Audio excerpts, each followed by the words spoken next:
Hi, I'm clinical hypnotherapist Stephanie Conkle, and in a few moments, I am going to show you how you can test for resistance to hypnosis with your clinical hypnotherapy clients. Now, even when we get clients that come in and say, "Oh, I am so ready to be hypnotized, I cannot wait to be hypnotized," and they seem open, they seem ready for it, right? And you give them a really great pre-talk, you remove all of their fears, you set up their expectations, and then maybe you start in on the induction. And then what happens? Sometimes sometimes they're a little bit resistant. There are some clients who are a little bit resistant or very resistant. um, Even though you've done all of this prep work. And it gets really frustrating when you get to that point of the induction where you have to test to make sure that they are somnambulistic, right? A lot of people skip those tests, and if you kind of skip the test, then you're just sort of taking a shot in the dark and just hoping that something lands, okay? We don't want to take shots in the dark with our work. We want to know where we are every step of the way, and that does require testing, but testing does not have to be a scary thing. So I know a lot of people, they don't use the Dave Ellman method because there is a test for amnesia in there. That is the part of the Dave Ellman induction where you count backwards from 100 down to 97 or 96, and then they're supposed to forget the numbers. So many people are scared of doing that because what happens if they don't lose the numbers, right? What happens if you test for them and you find out that there is resistance there? What do you do? Wouldn't it be so much easier if you could figure out if the client was resistant to hypnosis before you even began the induction process? Because once you know that they're resistant, then you can clear out the resistance, and then your hypnosis sessions will be so much easier. Your inductions will go very quickly. You'll reach somnambulism very easily. And when you do that part of the Dave Ellman induction, they will pass that test.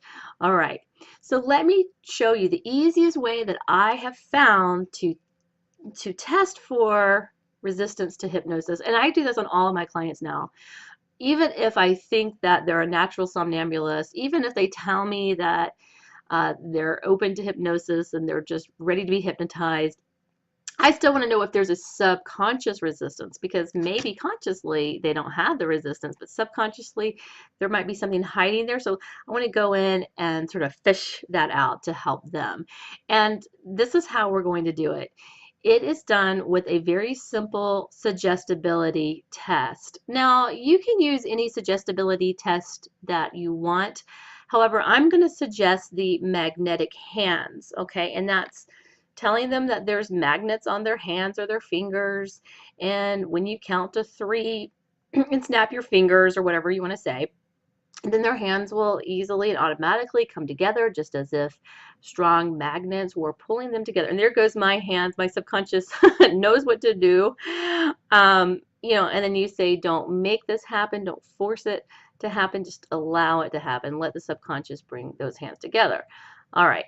Now, um, let me back up just a little bit before I continue with the magnetic hands. Magnetic hands is not the same thing as magnetic fingers. Now, magnetic fingers is a convincer. It's not so much a suggestibility test, but as a convincer. So a convincer is you just want to sort of trick somebody into believing that they're hypnotized, and then sometimes just that little belief does enough to do the trick. But to me, that's not solid enough in my mind. I really want to know if there's some hidden resistance. So the mag fingers is where you have them put their fingers together, and then what happens is that their muscles in their fingers will naturally want to come together and snap close, because that's just the way these muscles work. When they're together, it's like, you're pulling your fingers together, and so it's actually harder to keep your fingers open than to have them closed. But see, I think some clients are smart and they can pick up on that, and they can figure out that it's their muscles bringing their fingers together. this just really doesn't give us enough information. So this is why I have them do magnetic hands, okay? Um, because this is a really good indicator to me if there's any hidden resistance. So you will set up the suggestions that their hands will close together. And I like using the Dave Ellman's wrap your mind around the idea, or lock your mind around the idea that you have magnets on your hands, two very strong, powerful magnets. Remind them of what magnets feel like.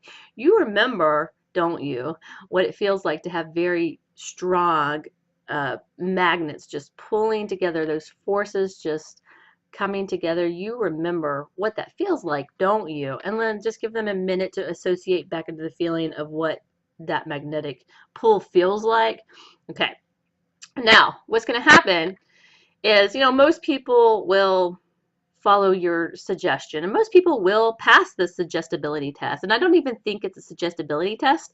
I would like to call it a resistance to hypnosis test, because everybody is suggestible, but some people are more resistant than others. So I'm going to call this the resistance test.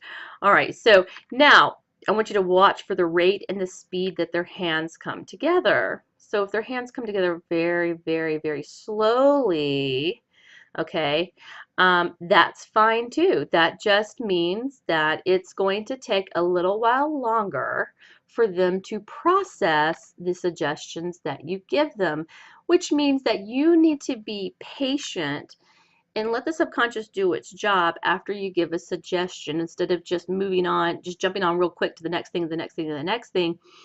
Give it that time, give it the space that it needs for those suggestions to really sink in and take, okay? Now, some people's hands will just come together like that, and that's fantastic. Those are going to be your highly hypnotizable people. No resistance, there's no trepidation there, and you'll be able to give those people direct suggestions. You can be more authoritarian. There you go, that's the word. With those people, you can use the voice of authority more on those people, and they will really take to that. So the people whose hands come together a little bit slower, you might want to use a more permissive style of hypnosis. So this is giving you so much information. Now, if you get a client whose hands don't come together, and by the way, more often than not, they actually repel each other. Sometimes they'll even say it feels like like one of the magnets was reversed, so you get that repelling feeling. So a lot of times it's not even that they won't close, it's that they'll actually repel, which means that there is a resistance to being hypnotized somewhere in their unconscious.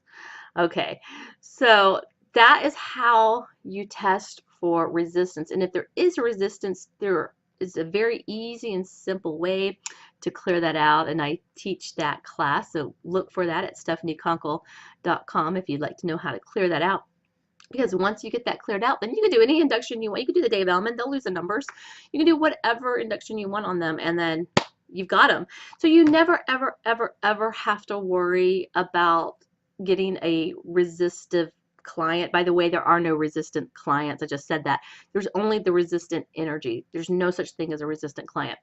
But you don't have to worry about getting a client with that resistant energy in your office. You don't have to ever worry that you can't hypnotize somebody, or that they won't follow your instructions, that they won't go into hypnosis, because you can get that cleared out very easily before you even begin the formal hypnotic induction. All right, you guys, I know that this was a tremendous value to you, and I would like for you to like and share this. If you have any questions, leave it in the comments below, and I will get back to them as soon as I can. All right, I hope you're having a wonderful day. Bye.